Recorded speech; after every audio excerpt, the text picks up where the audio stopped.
Quand on regarde la performance de notre système canadien de retraite, il y a plusieurs éléments. Évidemment, il y a la suffisance des prestations de retraite, comment on protège les plus démunis. Mais on a choisi au Canada d'avoir un système qui est diversifié, qui est flexible et qui laisse beaucoup de responsabilités aux gens par rapport au meilleur système de retraite à travers le monde. Et en conséquence, il faut bien équiper les gens sur comment gérer ces décisions individuelles-là qu'ils doivent faire et comment gérer les risques. J'ai aussi aimé les présentations parce qu'ils adressent un item qui m'a toujours chicoté quand je vois toutes les études sur notre système de retraite. C'est comment comprendre le comportement des gens. Et je trouve que ces études-là sont très légères sur ces comportements-là, non seulement les comportements actuels, mais le comportement futur de la prochaine génération de retraités, au moins sur deux systèmes. Je pense qu'on est léger sur la date et comment les gens vont prendre leur retraite, mais aussi comment les gens vont utiliser leur capital maison. Donc, je suis content de voir qu'il y a 3 recherchistes qui essaient de comprendre comment le Canadien moyen pense et réfléchit. On a un système de retraite qui bouge très, très, très lentement. Ce n'est pas un système qui bouge rapidement. Et il faut, pour améliorer la performance, commencer à développer une vision de ce qu'on va être les futurs retraités.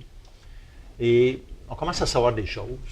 On sait qu'ils vont vivre plus longtemps. En fait, selon nous, les actuaires, ils vont tous décéder à 90 ans. Je vais venir là-dessus.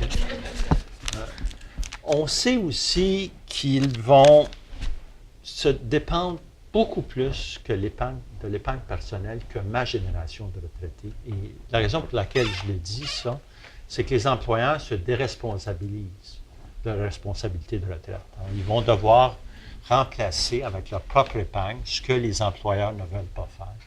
Le troisième autre volet, c'est le rôle des gouvernements, et je ne veux pas rentrer dans ces détails-là, mais à mon avis, la partie des revenus de retraite qui vont venir des gouvernements, je ne m'attends pas de gros changements. La partie qui vient du régime de rente du Québec va aller en augmentant, mais il y a une érosion au niveau de la pension de la sécurité de la vieillesse, de sorte que lorsqu'on additionne les deux, ces deux-là vont rester équivalents.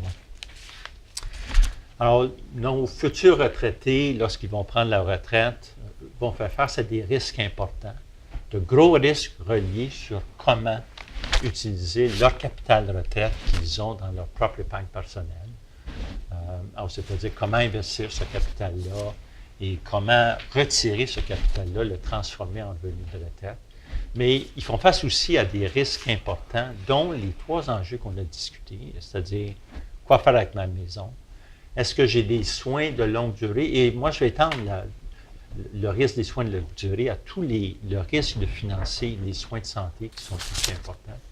Et finalement, le risque de ne pas décéder quand moi je leur ai dit de décéder. Je leur ai dit de décéder à 90 ans. Alors, qu'est-ce qui arrive si ce n'est pas à cet âge-là qu'ils décèdent?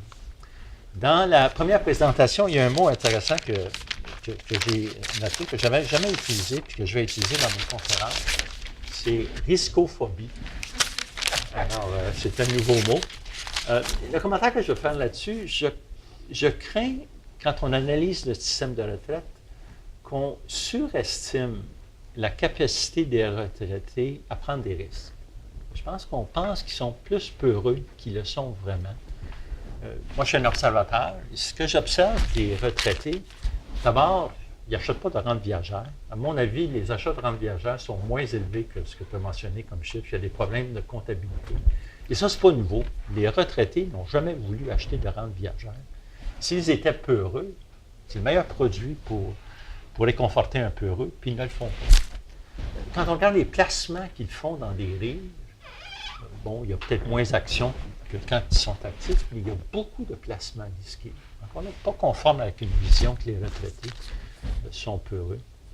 On peut aussi, il y a une grande question dans notre domaine qu'on demande souvent aux intervenants, c'est qu'est-ce que vous préférez? Une rente de retraite élevée, mais qui va fluctuer, ou une rente garantie qui ne fluctue pas, mais qui est 20-30% moins élevée que la rente élevée qui va fluctuer. Et croyez-moi, selon mon expérience, et je l'ai vécu avec des syndicats, avec des employeurs, des représentants des employés, les gens préfèrent une rente plus élevée et plus risquée à une rente plus faible où il n'y a pas de risque. Et finalement, il y a le comportement des Québécois et des Canadiens reliés au régime de rente du Québec, où la plupart des gens choisissent de recevoir leur rente à 60 ans. En fait, je pense que c'est entre 70 et 80 %, même si la majorité d'entre eux travaillent. S'ils étaient peureux pour le risque, la meilleure stratégie, c'est de ne pas demander ces rentes du gouvernement-là, de continuer à travailler et de garder ça pour leurs vieux jours. Mais ce n'est pas ça qu'ils font. Alors moi, je crains qu'on sous-estime l'habilité des retraités à absorber les risques.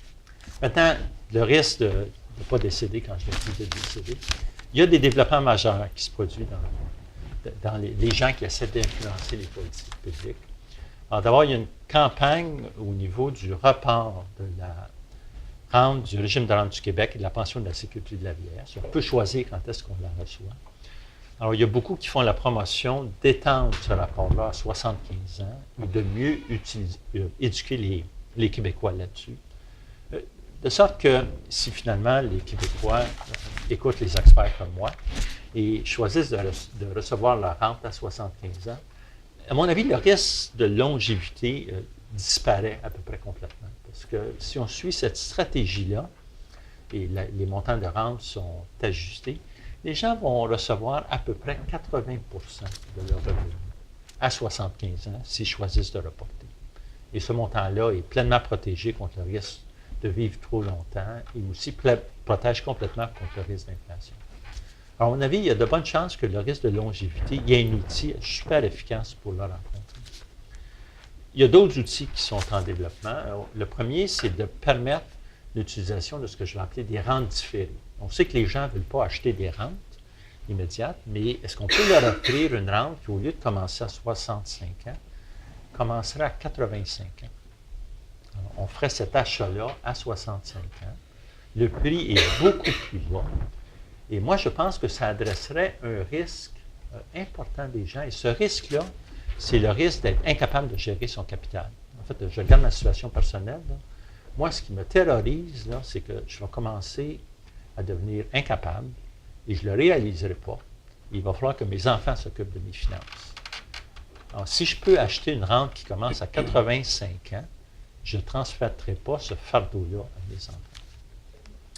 Et un troisième produit où on milite là, qui soit introduit, c'est de faciliter des offres de services au niveau de la décumulation des prestations. Alors, maintenant, ce marché-là est en grande partie possédé par les compagnies d'assurance et au niveau cet argent-là est souvent transféré dans des produits individuels auprès des banques. Est-ce qu'il ne devrait pas y avoir des gros joueurs qui offrent cette capacité-là? Et ces gros joueurs-là pourraient être les régimes à cotisation déterminés, des nouveaux joueurs qui formeraient une façon de mutualiser ce risque-là. Et, j'hésite à le dire, peut-être que c'est le gouvernement qui devrait offrir cette option-là. Peut-être que le gouvernement devrait offrir aux gens à la retraite, avec leur capital privé, une option de dire voici comment le capital pourrait être utilisé à la retraite.